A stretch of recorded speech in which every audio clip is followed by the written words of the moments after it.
of 17-bit. Thank you. I can't remember his last name. This guy Corey did it for us. I can't remember his last name. He's done a few other people's logos, and it's just... All right, and we are live. Hello, everyone. Welcome to our Twitch channel here on Game Trailers. I'm Andrea Rene, joined by Hinck of Hi. Mandatory Update fame. And we have Raj over here with us from 17-bit. Hello. And we are here for Indie Games Live. It is presented by Gung Ho Media and Yummy Yummy Tummy here at Club Nokia in downtown Los Angeles. We're super excited because we're going to get to talk to lots of really awesome indie developers here and showcase some of their games and talk to them about the development process and their studio and what it means to be an indie. And we are super excited to start with Raj's game from 17-bit, Galak-Z. Now, before we get into the demo, I want to just talk a little bit about who 17-bit is. All right, well, it was started by Jake Kasdal, who's our creative director, art director, CEO, everything. He started a little while ago, did Skulls of the Shogun as a passion project, a turn-based strategy game, and then shifted to Galak-Z, paying homage to his adoration of 80s anime series, Robotech, Macross, Voltron, all of that stuff. He just loved it to death, so he wanted to make a game where you actually could be that lone fighter pilot. Jake is now in Kyoto. We're moving the whole studio out to Kyoto, Japan. Oh, wow. So he's out there holding down the Japan side. We got another engineer, designer out there as well. And then the rest of the team is in Seattle, and we're going to round out the game, and then the rest of us are going to move out. Well, that sounds really cool, moving all the way to Japan and keep developing games. No, Kyoto has kind of a burgeoning indie scene. It's a super exciting place, beautiful as well. Seattle is an amazing place, great indie scene as well, but with the prospect of moving to Japan, who can say no? Yeah, right, exactly. It's pretty exciting. And if you guys out there are watching the stream on Twitch have any questions for us or for any of the developers who are going to be on the stream tonight, you can use the hashtag IndieGamesLive, and we'll be searching for your questions and taking them later. Kyle Bosman may even make an appearance with those questions later on. But why don't we go ahead and get started and take a look at the game? Okay. And you have a demo here for us. Yes. So Galak-Z, the version that we're seeing right now is specifically to demo to people, to jump into the gameplay. But it's set up like a Saturday morning cartoon. It is a roguelike, so when you play through it, if you die, you have to start the season over. There's 5 seasons, so basically you're playing, each mission's like an episode. You string those episodes together and you keep beating them, then you hit the finale episode and then unlock the next season. Okay. So the idea behind it is Adam Takamoto, ATAC, is our lone fighter pilot. There was a terrible fight. The Imperials have decimated your entire crew, like all your whole squadron, and it's only ATAC that's left. And then there's a mothership that's super ailing, but ATAC has to go out, try and find supplies to repair the mothership so they can get back to Earth. You have some different factions in here, but as you get in, you'll be fed the story, there'll be a tutorial, and then you'll come into what we call the CIC, the command center. And Beam, who is really the one helping kind of guide you through your whole experience, will set you up on your next mission. Cool. So she would normally come in here, kind of break down exactly what you're about to do, and set you off on your way. I love her hair. Yeah. I really like the style of the characters. It's really cool.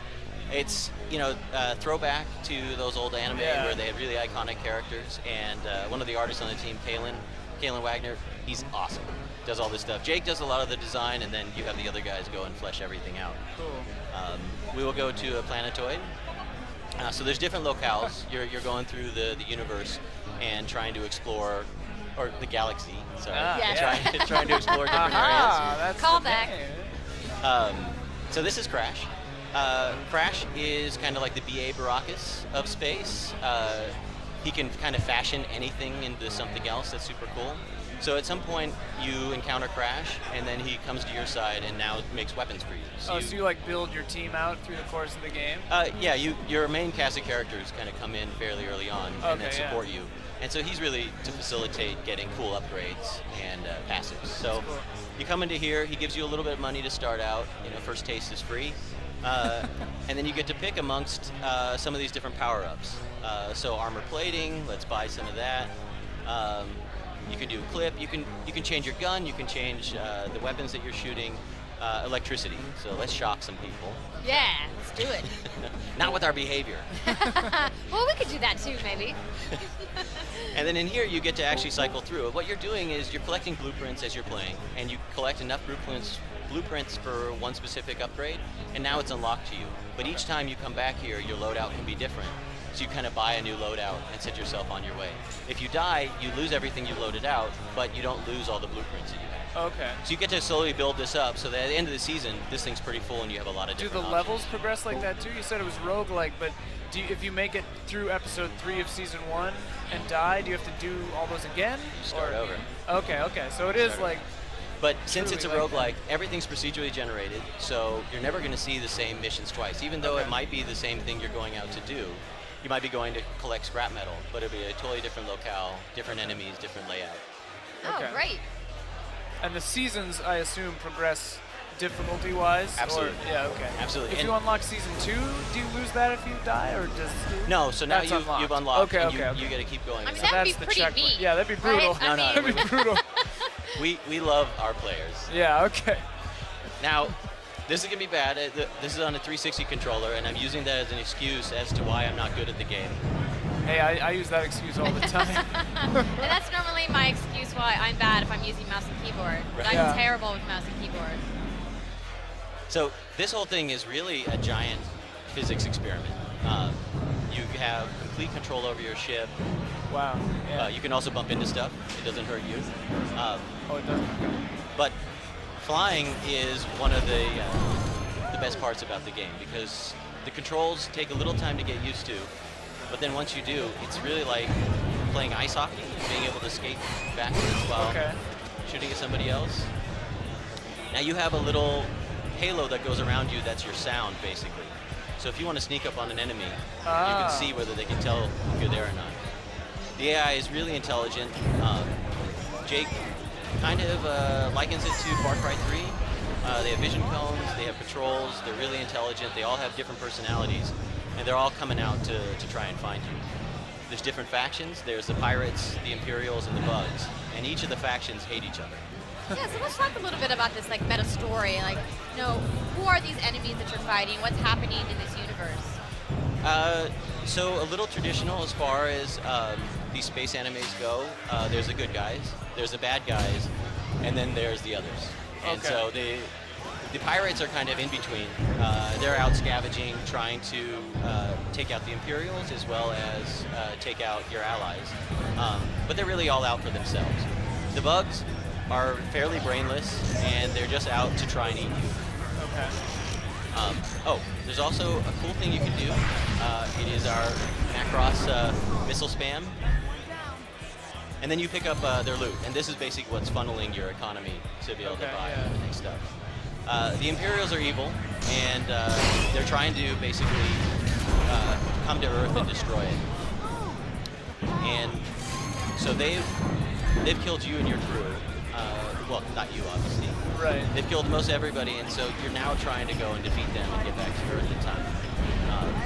So the general kind of archetypes, and then you'll see in the bosses a lot of personality and character. We really wanted to try to be true to Saturday morning cartoons and give you kind of those cheesy, over-the-top characters that you love to hate to love. Yeah. Love that. No, yeah, I can see the villain popping up there on the right every once in a while. Right, What are the kinds of things they're saying to you? So they're basically responding. Every time you go after somebody, they know what you're doing, whether you're attacking them or not. So they have their little own quirky personality-based responses.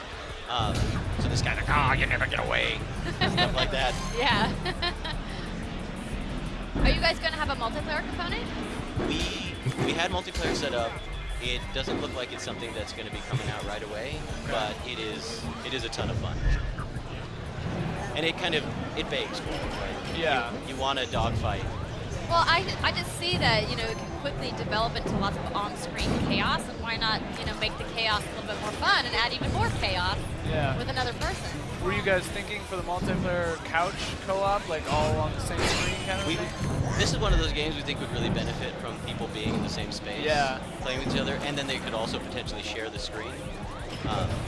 But we're looking into also being able to play online. I did forget to mention that you have some of these interactables. These are sticky spores, so you can lure your enemies. Other people are better at it than I am. Spiky spores. shoot out. And these guys, I will sacrifice myself. They're not working. Okay, good. there's all kinds of interactables. Yeah, I like those. Missiles come out. They're spiky spores. See, Yeah. So this is what would happen to an enemy if I was smart enough to kite one of them in the Oh, air. okay. So you said that Sony is one of your guys' partners. Yes. Are you guys doing anything special with DualShock? We are. We're using the center pad to be able to bring up your map and navigate around.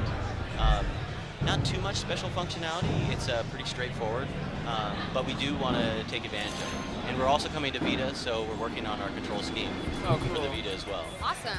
You know, when I first saw the DualShock 4, when Sony unveiled it, I thought that the touchpad was going to be kind of gimmicky, Right. but I've actually really grown to love it. I agree. It's kind of neat. There used to, I mean, there was always a button in the center, but it was kind of wasted space before. I dig it. I think, and they came a long way with the. So many games are using it for the map too, and for some reason that feels really natural. To just be like, I gotta look at a map, I'm gonna click on this big map-shaped button. Yeah. I don't know. No, exactly. And then, and it helps, right? Because the select button is now the share button. Right. Which gets confusing for simple-minded people The like first, myself. yeah, the first couple of weeks I was trying to share when I was trying to get my options menu open. So what games, you talked a lot about the animes and things that inspired this conceptually. What other games did you look to? Because to me, it seems like a little faster, like pixel junk shooter and things like that. Yeah, there's a lot of influences, and that's the cool thing about this. You have like a little bit of Asteroids, a little bit of Defender, and then, gosh, there's a game I'm totally blanking on from the days. The team's going to get mad at me for this, but... That's okay, we're live. Sometimes Yeah, you forget it's all right, stuff. it doesn't matter. Don't worry. But there's a bunch of games out there that have kind of done something like this, but we really wanted to make something where it just felt super fun to fly around. Yeah. And to have enemies that were constantly interesting to fight. This used to be a narrative-based game, but we loved basically our test gameplay level so much that we just decided to make it a roguelike where Oh, gameplay wow. was featured more. How So- far into the process did that decision happen? About a year ago. Wow, A little okay. less than a year ago. So it was pretty deep into production. It's a gutsy change. But you know, it felt right. Yeah. And now we have, right, they're really gonna laugh at me back at the office. Did that guy just melee? Yeah, so he's also got a cool charge attack. If we, so he's a sword sentinel. Yeah. Yeah, so that's he looks awesome. intense. He is mean, and usually you want some missiles to fight with him. And basically, he's protecting this warp out point. So Oh. Beam has directed me to this warp out point to try and get me back to the mothership. There we go. Nice. There was another question, and I forgot. So did I.